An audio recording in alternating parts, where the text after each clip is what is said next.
여러분 이스라엘의 왕들 중에서 가장 안타까운 사람이라을 꼽으라면 여러분 누구를 여러분 꼽으시겠습니까? 이스라엘 왕들이 참으로 많죠. 그 중에서 마음이 참 찡하고 마음이 가는 왕을 찾으라 그러면 아마 이 사울 왕이 아닌가. 가장 첫 번째 이름 왕이잖아요. 어떻게 보면 가장 큰 기대를 받고 그런 기대를 한 몸에 사실 받은 사람이 이 사울 왕이지 않습니까? 여러분 처음 이스라엘의 왕으로 선택받을 때 이 사울은요 굉장히 괜찮은 사람이었습니다. 굉장히 부모에게도 효성이 지극하고 책임감도 강하고 또 성실하고 그 인품이나 뭘 봐도 이 사람 정도면 왕이 될 만한 제목이다라고 여러분 그렇게 생각할 만하지 않습니까? 또한 여러분 사무엘상 9장 2절에 보면요 그 사울의 용모가 사람들의 어떤 사람들보다 어깨보다 더 큰 키, 굉장히 큰 키를 가지고 얼굴도 굉장히 준수했다라고 그렇게 이야기합니다. 그만큼 누가 봐도 이 왕이 될 만한 그런 어떤 이 제목을 가진 사람이 사울이죠. 그런 사람이 하나님의 앞에 버림을 받았다. 도대체 그 모든 조건을 가지고 왕이 될 만한 자격이 있는 사람이 왜 하나님께 버림을 받았을까라는 그런 생각을 우리가 해볼 수가 있죠. 여러분 결국 여러분 어떻습니까? 하나님께 버림을 받은 사울은요 악한 영이 임하여서 그 영혼이 피폐해지고 정신적으로 문제가 생기고 그래서 결국은 이런 비참한 인생으로 여러분 끝나지 않습니까? 여러분 어느 누구도 그런 인생을 살려고 하는 사람 아무도 없죠. 처음부터 여러분 이상한 사람 있습니까? 처음부터 여러분 뭐 잘못된 길로 가려고 하는 사람 어디 있겠습니까? 처음은요 다 열정이 있고 잘하고 싶고 제대로 하고 싶은 것이 다 사람의 마음 아닙니까? 아마 사울도 그랬겠죠. 근데 사울이 이렇게 되리라고 누가 이름 알았겠습니까? 오늘 말씀에는 여러분 이 사울이 왜 이런 비참한 죽음을 맞이할 수밖에 없는지 그 이유에 대해서 이 두 절을 가지고 하나님께서 이렇게 평가를 내리고 결론을 내린 말씀이죠. 여러분 13절에 보면요. 사울이 죽은 것은 여호와께 범죄했기 때문이라라고 분명하게 말씀하죠. 그가 여호와의 말씀을 지키지 아니하고 또 신접한 자에게 가르치기를 청하고라고 합니다. 여기서 이 범죄하였습니다라는 이 히브리어 말은요. 이 역대기와 에스겔서에만 나옵니다. 그러니까 막 범죄했다는 말도 여러 가지의 이 히브리어 단어가 있는데 이 마을이란 히브리어는요. 이 역대서와 이 에스겔서에만 나옵니다. 그 특별하게 이렇게 사용하는 이 단어인 거죠. 근데 이 뜻은 뭐냐 하니까요. 하나님의 말씀을 알면서도 고의적으로 따르지 않는 것. 하나님은 몰라서 이른바 범죄한 게 아닙니다. 하나님을 아는데 고의적으로 따르지 않는 거죠. 그럴 때 이 말이라는 이 단어를 씁니다. 즉 사울은 의도적으로 하나님의 말씀을 따르지 않았다라는 겁니다. 여러분 우리가 보통은 어떨 때 하나님의 말씀에 대해서 따르지 않습니까? 보통 요나처럼 자신의 신념과 하나님의 말씀이 상반될 때, 다를 때, 그래서 내 신념으로 도대체 하나님의 말씀을 받아들이지 않을 때 그때 말씀을 안 따르죠. 고의적으로 안 따르잖아요. 그래서 요나는 하나님께서 명령 니느웨로 가라 했지만 오히려 반대로 가버렸잖아요. 다시 말하면 고의적으로 하나님의 말씀을 안 들은 겁니다. 요나는요. 그는 내 신념과 하나님의 말씀이 다를 때, 그래서 내 신념이 더 강할 때 고의적으로 하나님의 말씀을 안 따르죠. 또 하나 여러분 우리가 고의적으로 말씀을 안 따를 때가 있죠. 그것은요. 하나님께서 내게 하신 것이 마음에 안 들고 또 실망스러울 때 그때 마음이 다쳐가지고 어떻습니까? 오히려 하나님으로부터 더 삐딱선을 타잖아요. 그래서 여러분 우리가 뭐 부모님이 나에게 잘 좀 안 해주고 좀 속상하게 할 때는 오히려 더 다르게 행동을 하지 않습니까? 그러니까 인간도 똑같습니다. 하나님 앞에 하나님의 말씀을 고의로 행하는 것은 하나님께서 내게 행하신 것이 마음에 안 들어요. 그리고 하는 게 너무 실망스럽습니다. 그러니까 하나님에 대해서 마음을 닫아버리고 오히려 하나님의 말씀대로 일부러 그렇게 따르지 않는 이 외에는 사실은 고의적으로 하나님의 말씀을 따르지 않는 이 범죄를 하기가 참 어려운데, 근데 여러분 사울은요 어떻습니까? 그렇게 따라 고의적으로 안 따라도 도대체 뭐가 하나님의 말씀을 고의적으로 따르지 못하겠는가? 이게 여러분 중요하잖아요. 사울은요 그가 왕이 되면서부터 이상해졌습니다. 그 이전에는 아무 문제가 없었습니다.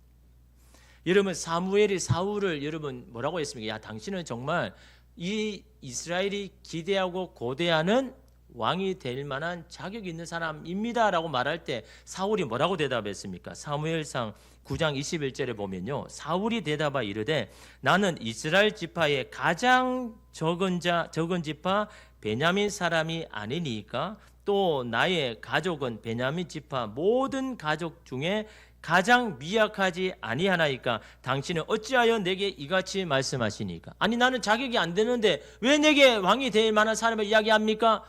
물론 사울이 그 당시에 겸손해서 이렇게 하는 말도 있지만 또 하는 그 이면에는요 자격지심이 있습니다.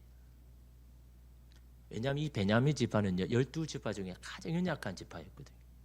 조금 무시를 당하기도 하고 존재감이 별로 없어요. 실제적으로 인구도 굉장히 작은 지파가 베냐민 지파입니다. 근데 여러분 이 베냐민 지파가 원래 그런 게 아니죠. 사사기 20장에 보면요 어떤 사건입니까? 에브라임에 속한 한 레위인이 첩을 데리고 이 베냐민 지파가 사는 베들레헴 쪽으로 이제 우거하기 위해서 갔는데 이 집을 무거할 짐을 찾죠.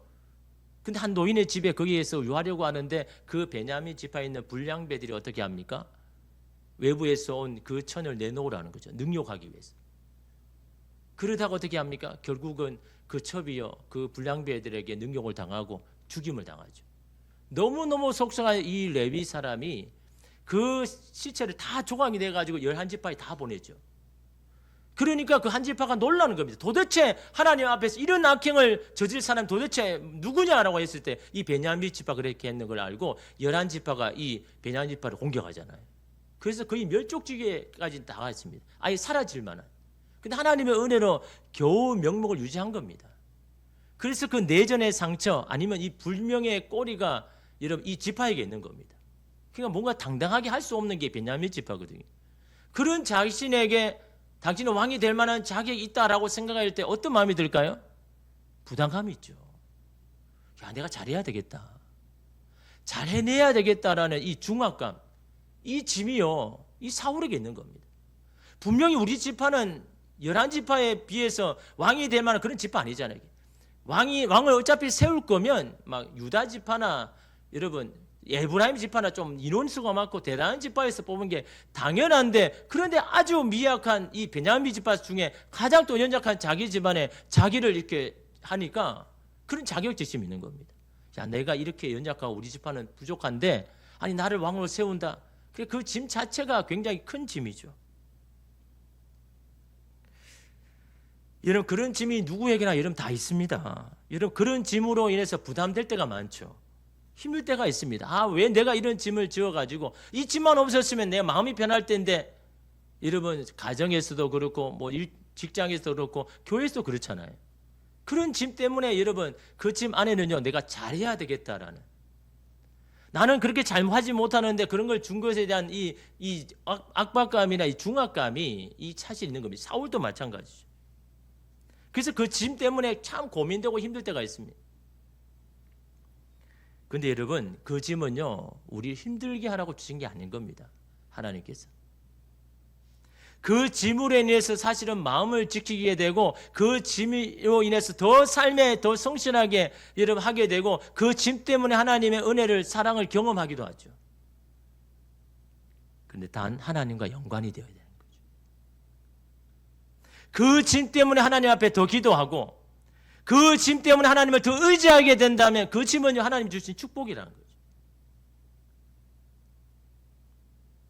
그 짐은 하나님의 기적을 보게 되는 여러분 현장인 겁니다.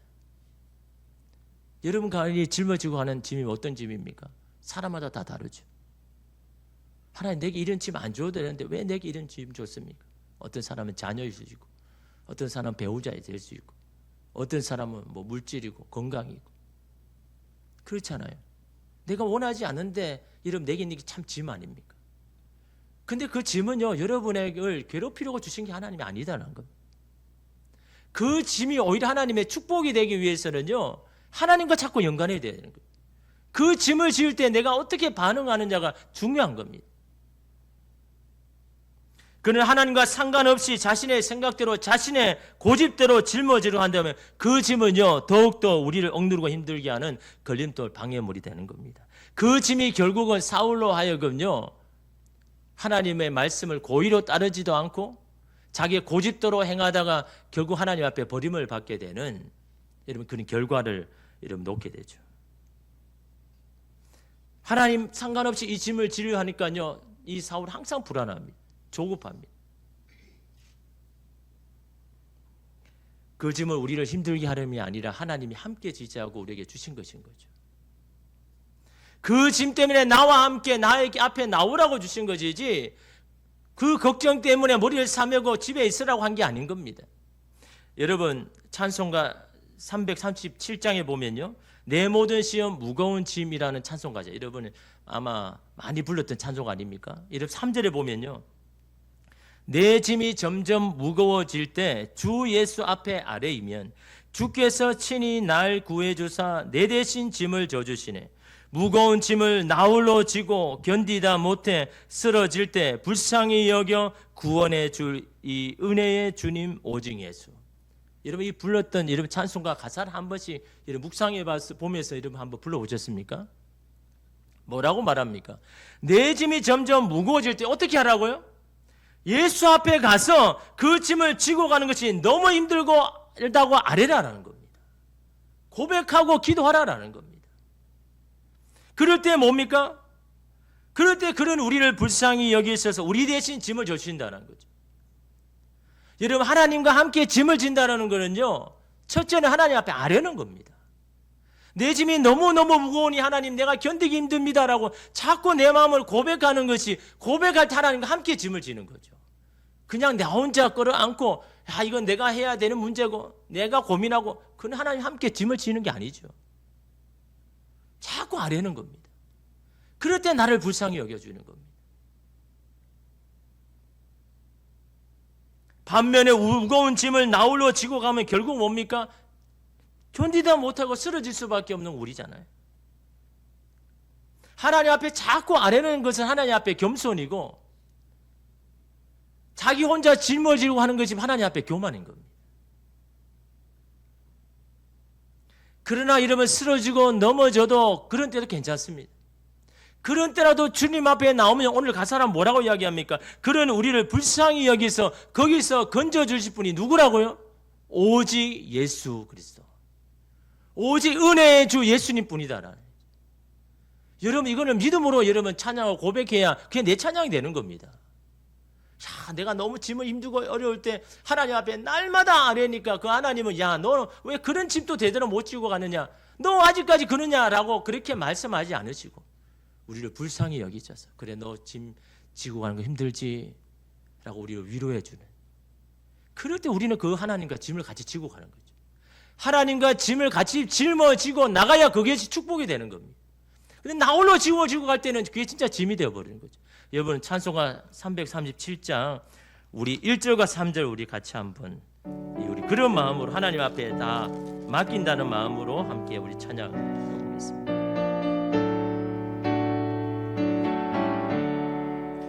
내 모든 시험 무거운 짐을 주 예수 앞에 아뢰이며 근심에 쌓인 날 돌아보사 내 근심 모든 맡으시네 하매 무거운 짐을 나 홀로 지고 견디다 못해 쓰러질 불쌍히 여겨 구원의 주님 은혜의 주님 오직의 3절 내 짐이 점점 무거워질 때 주 예수 앞에 아뢰이면 주께서 친히 날 구해 주사 내 대신 아멘. 무거운 짐은 나 홀로 지고 견디다 못해 스러 불쌍히 여겨 구원해 주리. 은혜의 주님 오직 무거운 짐을 나 홀로 지고 견디다 못해 쓰러질 예수님 불쌍히 여겨 구원해 주리. 은혜의 주님 오직 예수. 아멘. 사울이 그래서 얼마나 좋았을까요? 사울이 사실은 짊어지기는 너무 무거운 짐 아닙니까? 여러분, 처음이라는 건요 정말 아무것도 아니라도 참 이게 무거운 게 되는 겁니다. 처음이기 때문에 잘해야 되고, 자기가 부족하니까 더 열심히 해서 절해야 되고, 이런 부담감이 여러분 처음이라는 자체가 얼마나 무겁습니까? 그 짐을 하나님 앞에 날마다 아리면서, 하나님 저는 그 짐을 지기에는 너무 부족한데 어떻게 지겠습니까? 하나님, 주님이 도와주지 아니하면 제가 어떻게 하겠습니까? 라고 하나님 앞에 날마다 나왔다 그러면 아마 사울은 그렇게 비참해지지 않았을 거예요. 계속해서 하나님께서 그를 사용하시고 그와 함께 계셨겠죠. 그런데 사울은요 자꾸 자기가 지려고, 자기가 잘해야 된다.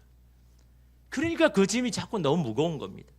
여러분, 한 번은 이스라엘과 아말렉 전쟁을 할 때에 사무엘이 사울을 불러서 하나님의 명령을 전하죠. 사무엘상 15장 3절에 보니까 지금 가서 아말렉을 쳐서 그들의 모든 소유를 남기지 말고 진멸하되 남녀와 소아와 젖 먹는 아이와 우양과 낙타와 나귀를 죽이려 하셨나이다 하니 아무것도 남기지 말고 다 진멸해라고 하셨죠.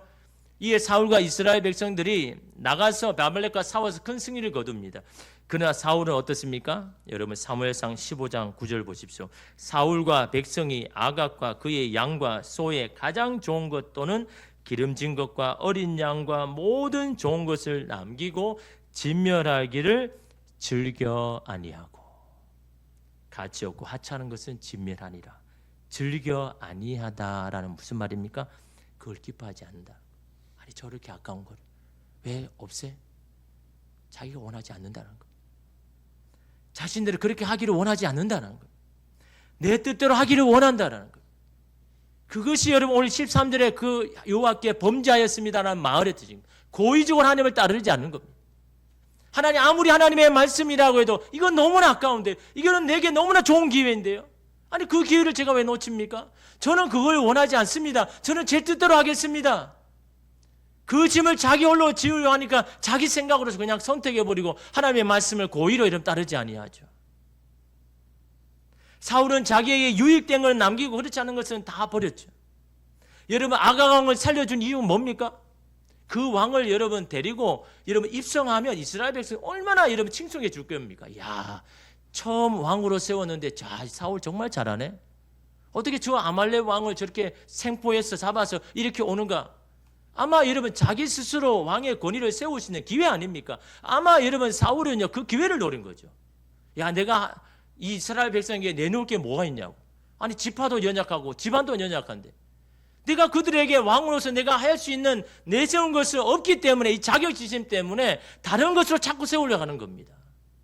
그러니까 이걸 기회로 삼는 겁니다. 야, 이거는 내가 내 스스로 왕의 권위를 세울 수 있는 기회구나, 사람들에게 인정을 받을 수 있는 기회구나 라고 생각을 해서 하나님의 말씀에도 불구하고 거절하죠. 고의로 행하는 겁니다. 여러분, 그 당시의 가축은요 재력의 상징입니다. 당신은 얼마나 부자입니까? 라고 물으면요 대부분 사람들이 저는 가축, 소, 양 어느 말이 있습니다 라고 할 정도입니다. 그러니까 여러분 자기가 보기엔 어떨까요? 여러분, 왕이 되려면 돈이 많이 필요하잖아요. 재력이 좀 있어야 되잖아요. 그러니까 이 가축은 너무너무 자기에게 좋은 겁니다. 내 왕국을 세우기에는 너무너무 필요한 게 여러분 이 가축 아닙니까? 여러분의 삶에도 마찬가지잖아요. 물질이 있으면 많으면 좋죠. 그 물질이 여러분 있으면 좋지만 여러분의 삶을 세우는 건 아닌 거죠. 그런데 이 물질이 내 삶을 세운다 생각하면 그 물질이 우상 아닙니까? 하나님이 내 가정을 세우는 거죠. 하나님이 내 인생을 붙잡고 가는 것이지 물질이 아니잖아요. 근데 물질이 내게 내 삶을 세운다고 생각하는 그때부터 여러분 물질은 우상이 되어버리는 거죠. 그러면서 사울은요, 사무엘에게 뭐라고 합니까? 전 하나님 명령을 지켰는데요. 그것은 선택적인 순종이죠. 자신의 생각에 맞는 것은 따르고 그렇지 않는 것은 따르지 않는 거죠. 이것은 사울이 아직도 자신의 삶의 주인이라는 것을 보여주고 있는 거예요. 하나님 앞에는 100%의 순종 아닙니까? 즉시 온전히 기쁘게 순종할 때는 어떻게 하라고요? 즉시 온전히 기쁘게. 이게 이런 복부로 순종하는 거예요. 즉시 해야죠. 말씀하실 때 즉시. 다른 생각하는 거는 여러분 이미 100% 순종 아닌 거예요. 온전히 해야 되는 거예요. 90%는 하나님 앞 따르고 10%는 따르지 않는, 이거 온전한 순종 아니죠. 기쁘게 해야 되죠. 마지못해 하는 것은 온전한 순종이 아닌 겁니다. 기쁘게 하나님 앞에 즉시 온전히 기쁘게. 이것이 하나님 앞에 온전히 드리는 여러분 순종 아닙니까? 그런데 이러면 사울은요 그냥 부분적으로 선택적인 순종하는 겁니다. 내 마음에 들면 하는 거고 내 마음에 들지 않으면 안 하는 거죠. 이 사울에서 하나님은 사무엘에게 통해서 뭐라고 합니까? 사무엘상 15장 23절에 보니까 이는 거역하는 것은 점치는 죄와 같고 완고한 것은 사신 우상에 전하는 죄와 같음이라. 왕이 여호와의 말씀을 버렸으므로 여호와께서도 왕을 버려 왕이 되지 못하게 하셨나이다 하니라고 말하죠. 거역하는 것, 하나님의 말씀을 따르지 않는 건 뭐라고 합니까? 점치는 죄와 같다. 다시 말하면 너무 불안해가지고 점을 치는 무당에게 물어보는 것과 똑같다라는 겁니다. 완고한 거는 뭡니까? 고집을 세우는 거, 고집을 부리는 것. 마치 가치 없는 우상을 섬기는 것과 마찬가지죠. 하나님의 말씀을 온전히 따르지 않는 것은 하나님을 온전히 신뢰하지 못하는 것을 말하고 있잖아요. 그런 불신앙과 불순종으로 하나님의 말씀을 버린 사무엘을요, 하나님도 어떻게 합니까? 나도 그를 버리겠다. 더 이상 그의 왕의 자리에 있지 못하게 하겠다라고 이렇게 하나님 말씀하죠. 여러분 사무엘상 15장 17절에 보십시오. 사무엘이 이르되 왕이 스스로 작게 여길 그때에 이스라엘 지방의 머리가 되지 아니하셨나이까.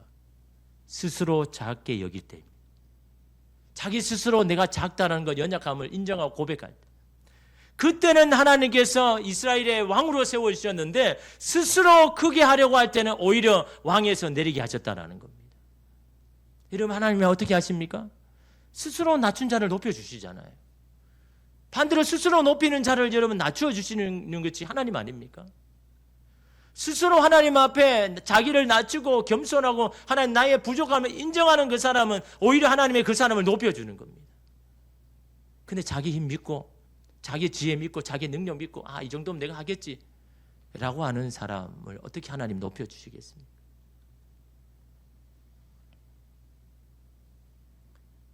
그래서 여러분 14절 보십시오. 여호와께 묻지 아니하였으므로 여호와께서 그를 죽이시고 그 나라를 이새의 아들 다윗에게 넘겨주셨다라고 말하죠.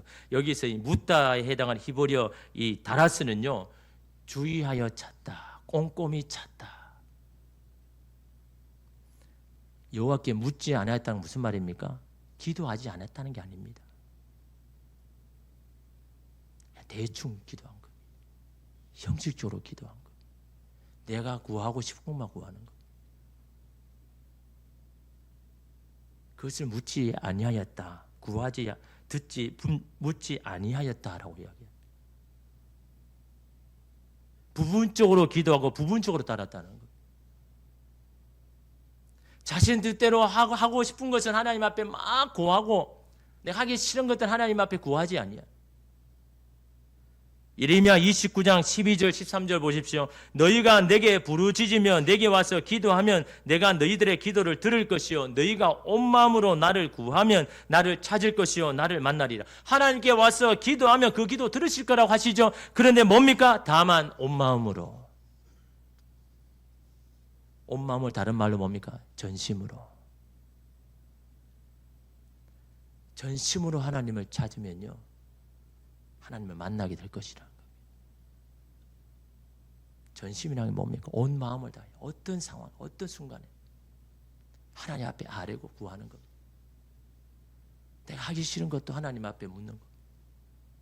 내가 하고 싶은 것만 하나님 앞에 원하고 하는 게 아닌 겁니다. 전심으로 하나님 앞에 온 마음으로 하나님을 찾으면 너를 만나게 될 거다라는 겁니다. 온 마음으로 구해야 되는 겁니다. 내가 할 수 있는 거는 구하지 않고 할 수 없는 것만 구하는 것도 아닙니다. 내가 할 수 있는 것도 하나님 앞에 구해야죠. 하나님, 내 능력만으로는 안 됩니다. 내 지혜만으로는 안 됩니다. 하나님께서 더하여 주시고 함께 주셔야만 내가 할 수 있습니다라고 여러분 그럴 때도 하나님 앞에 구해야죠. 우리의 기도의 내용이 달라져야 되고 우리의 순종의 내용이 달라져야 합니다. 30년, 40년 신앙생활 해도 여전히 신앙의 성장을 하지 못하고 그대로 이유가 뭡니까? 그 이유는 바로 기도의 내용에 있는 겁니다. 단지 우리가 원하는 것만 구하고 내 것, 내 가정만을 위해서 하나님을 찾고 여전히 내 고집대로 살고 있다면 아무리 오래 교회를 다니고 기도를 많이 해도 우리는 하나님을 깊이 만날 수 없는 겁니다. 하나님이 살아계심을 경험할 수가 없는 겁니다. 내 고집 걷지 아니하고 내 생각대로 계속 하고면서 하나님 앞에 기도한다 해도 여러분 하나님을 경험 못하는 겁니다.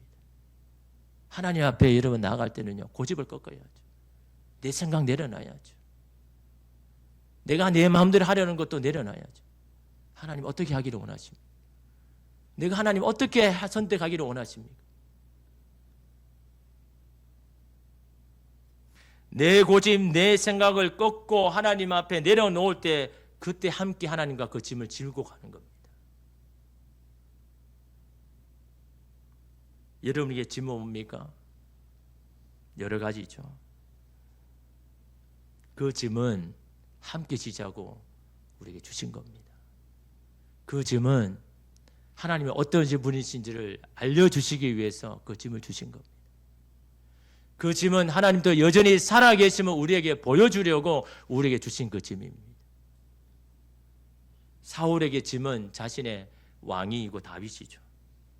자신이 힘으로 지켜내야 할 것이 될 때에 무거운 짐이 걸림돌이 되는 겁니다. 여러분 사실 하나님이 사울을 선택하신 거잖아요. 자기가 왕이 되려고 한 건 아니지 않습니까? 그렇다면 자기가 그 자리를 지킬 필요가 없는 겁니다. 불러주신 분이 지켜주시는 겁니다. 가정을 이루게 하신 분이 지켜주시는 겁니다. 여러분이 지키는 게 아닌 겁니다. 아니 내가 선택해서 가정을 이루고 내 가정이라고 생각해서 내가 지키는 게 아닌 겁니다. 하나님이 지켜주셔요. 여호와께서 세우지 아니하면요 파수꾼의 경성함이 헛사라고 말하지 않습니까? 하나님이 지켜주지 아니하면 아무리 눈을 뜨고 가정을 지키려고 해도 그 가정이 지켜지지 않는 겁니다. 하나님이 세우셔서 왕이 됐다면 그 자리를 자신이 지킬 필요가 없는 겁니다. 하나님이 지켜주시는 겁니다. 세우신 분도 하나님이시고 그 자리에 내려오게 하신 분도 하나님이시라고 우리가 믿는다면요 그 자리를 내가 지킬 필요가 없는 겁니다. 왜 여러분이 지키려고 합니까? 여러분이 세우셨습니까? 여러분이 이런 만든 게 아니잖아요. 여러분 이건 사울뿐만 아니라 우리 모두에게도 다 마찬가지입니다. 짐은 내가 지켜야 한다고 생각할 때부터 그것은요 언제든지 벗어 번지고 싶은 무거운 짐이 되어버리는 겁니다. 그러나 하나님의 주신 것임을 알고 하나님과 함께 짊어지고 갈 때 그 짐이 내게 무겁지만 그 짐을 지고 갈 때 기쁨이 생기고 희망이 생기고 소망이 생기고 하나님을 통해서 이것이 이루어진다는 것을 우리가 보게 되는 거죠. 다윗은 사울과 마찬가지로 연약한 가문에서 막내로 여러분 자랐지 않습니까? 그도 여러분 사실은 왕이 될 만한 그 자격이나 그게 없습니다. 여러분 사실 이세 집안에서 막내잖아요. 누구도 여러분 들떠도 안 봅니다. 허드렛 일만 합니다. 제대로 된 교육 받았습니까? 사실 왕이 될 자격은 없잖아요. 사울과 똑같이 자기의 연약함이 있습니다. 자격지심이 있죠. 수많은 형제들 뒤로 하고 자기를 기름 부어 받았다 하면 내가 왕이 된다면 내가 이럴 때 과연 내가 왕이 될 수 있을까? 그게 왜 없겠습니까? 그러나 다윗이 다른 게 뭡니까? 자기의 부족함에도 주어진 그 짐을 하나님과 자꾸 같이 짊어지고 가려고 하니까 그 무거운 짐 때문에 힘들 때마다 하나님 앞에 다 고백하고 아뢰잖아요. 하나님 제가 짊어지기에는 너무너무 무거운 짐입니다. 자꾸 아뢰잖아요. 하나님 앞에 묻잖아요. 전심으로 주님 앞에 구하잖아요. 자기의 고집과 생각을 먼저 끊고 내 생각도 있지만 하나님의 뜻이 무엇입니까? 라고 계속 묻잖아요. 그럴 때마다 하나님이 알려주시고 하나님께서 가게 하시고 그런 다윗에게 하나님 어떻게 합니까? 왕으로서 잘할 수 있는 여건과 환경을 다 만드셔서 하나님이 주셨잖아요. 다윗이 만들었습니까? 다윗은 맨날 도망만 쳤는데 왕으로 잘할 수 있는 환경과 여건을 언제 만듭니까? 하나님이 다 만들어 주시는 겁니다. 다윗은 그냥 도망치고 있었지만 그 가운데 하나님께서 주신 그 짐을 날마다 함께 하나님과 함께 짊어지고 간 것뿐인 겁니다. 그런데도 왕이 다윗이 잘할 수 있는 비결은 다른 게 아닌 겁니다. 하나님이 모든 여건과 환경을 다 만들어가 주셨기 때문에 다윗이 할 수 있었던 건 아닙니까?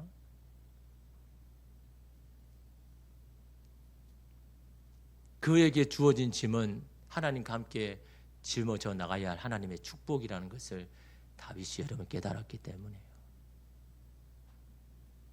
함께 하나님과 짊어지고 한다는 건 무엇입니까? 첫째는 하나님께 묻는 겁니다.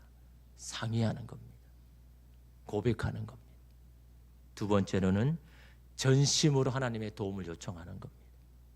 내가 할 수 있는 것도 할 수 없는 것도 모든 것도 주님 앞에 물어보고 도움을 구하는 겁니다. 세 번째는 내 고집을 꺾고 함께 짐을 져야 되는 겁니다.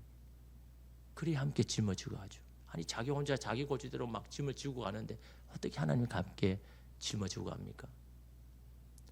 여러분 오늘 우리에게 준 짐은 하나님과 짊어지며 갈 때 그것이 우리에게 축복이 된다는 것을 믿고 하나님과 어떻게 함께 짊어져야 갈지를 고민하는 저와 여러분 되시기를 주님의 이름으로 축복합니다. 기도하겠습니다.